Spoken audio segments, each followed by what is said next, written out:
Afternoon. Miguel, how long did it take for your heart rate to just come down on Sunday, and is it ready to go 9 games more? That could well be 9 games like that. Yeah, the moment the whistle went, done. So it wasn't for that long, so I think I have a very strong heart. I mean, you might need a very strong heart as well. I have. I think it might be tested, what I think. Sorry? I think it might be tested a little bit. It's been tested since I was 2, since I was born basically, so Yes. it's been a few years. Yeah. Talk to us, you touched on a couple that might be back, might not be back for this game. Can you just elaborate a little bit? Yeah, especially Kai. So he's on a part of the session, so we will have to wait and see whether he's available and in which condition. And the rest, I don't think there is Odegaard? anybody else. Martin is the one. Is Yeah, the we one will see. We will see. Not sure. But the rest, how's Ben White? How's... And Ben is not available. No, No. okay. Max Dowman, he obviously played a little. Max Dowman is available, yes. Yeah. Max is available. Okay. It's better you give me the list so I go, if not I forget the Dan always names. tells me not to do that, so Okay, that's okay. why I thought you'd elaborate. But we can go through the list. With Odegaard, you just said you thought it was a slight problem with his knee. Yeah. Will he be alright for the Saturday, you said maybe? Is That's that what I the said, case? that we have to wait and see how Okay. comfortable he is to do certain actions, yeah. Okay. And the other one was Rice came off, didn't he? Yeah. Is he okay? I hope so. He was much better today. Obviously, we haven't really trained because we have only 2 days to prepare the game, so hopefully he's going to be better tomorrow. And the last one on the list was David Raya. Yeah.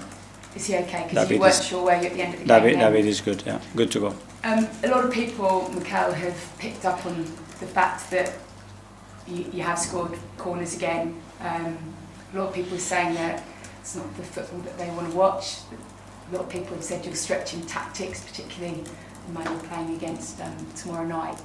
But you sit top of that kind of corners league with 16. Do you think actually every Premier League manager would like to be where you are and have the ability I certainly to have a want to weapon be. like I'm that? upset that we don't score more and that we concede as well. So we want to be the best and the most dominant team in every aspect of the game, and that's the trajectory and the aim of this team. And as a club, we want to be the same. So try to do that. Does it surprise you that you're doing something so well and yet somehow you're still getting criticised for it? Part of the job. Yeah. You also talked post-match about kind of game management towards the end of a match. Yeah. And what have you sort of taken from that Chelsea game in terms of maybe learning from it and easing some of that anxiety that's kind of palpable, isn't it? I mean, I was emotionally exhausted and I'm not even invested in this title race. It's so hard to not get drawn into it, isn't it, for the players to not get drawn into it? And I guess that does come down to game management in a sense. We had to do much better with the ball. We didn't finish enough actions, and then I said as well, credit to Chelsea as well. They got from very, very tight situations. They produced the biggest chance from a cross that is not a shot, converted into a shot, and David has to make a big set. That was it. So yeah, a few days ago against the Spurs, the second half when we were 1-1, and the game obviously deserved much better from our side. We managed to score 3 goals and win the game more comfortably. So all the time we have to continue to learn. Just finally on that sort of anxiousness, do you find that actually you avoid talking about it because it becomes a self-fulfilling prophecy, or have you sat down with the players and talked about that kind of sense of nervousness? Because they're on the edge of something very, very great, very special. We talk about every aspect of the game and managing a game, managing a result, managing a certain contest, whether you are 10 men and against 11, is a very important one. So we discuss about everything. Sia from the Premier. Hi, Mikel. Hello. Brighton tomorrow. A team's organised, they push up the pitch a lot, been quite sporadic, sometimes inconsistent, you never know, but they've got quality all over the pitch. Yeah. What have you made of them? What do you Very, think? very good side. The way they are coached as well, and they have a sequence of years as well with a very similar style and players that fit really, really well.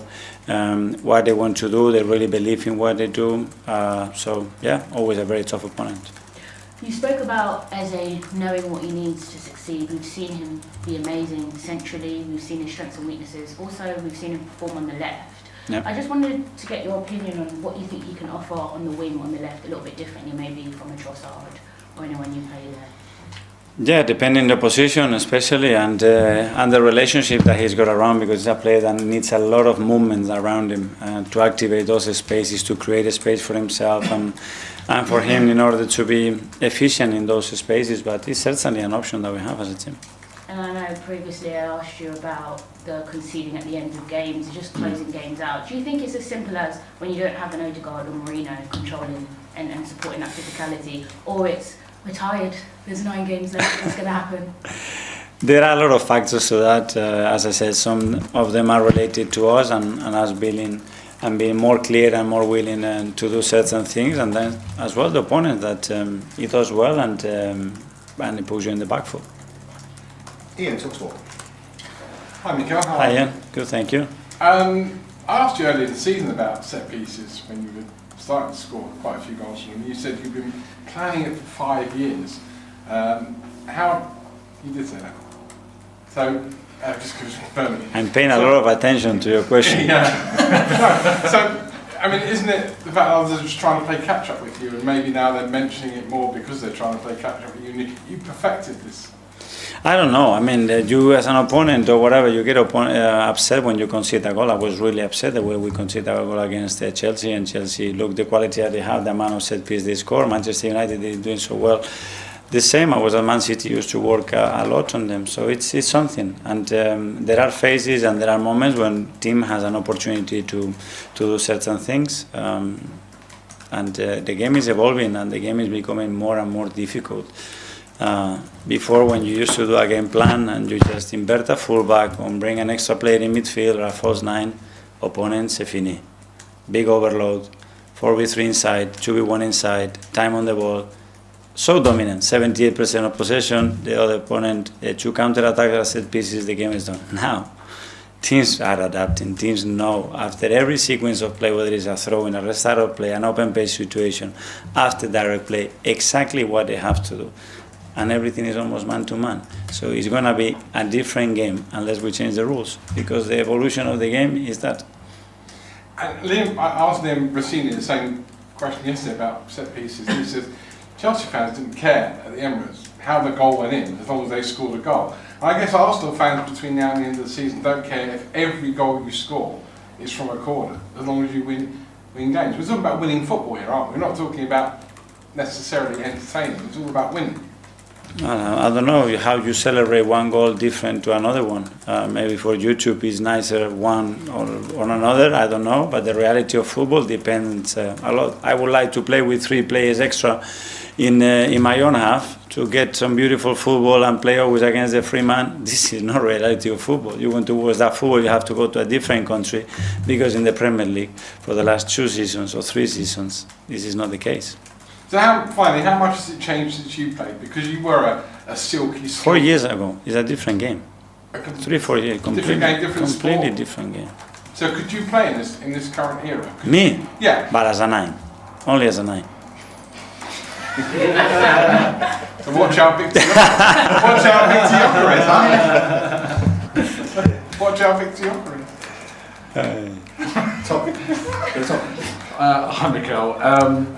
There was a point in the game against Chelsea, I think it was around when the scores were level after half time, and there was quite an energy in the stadium of wanting urgency. And I remember, and tell me if I've misinterpreted this, but you turned around and you kind of raised your arms and you went calm. And I don't know if it was to the bench or kind of to the crowd. It was to the crowd, yeah.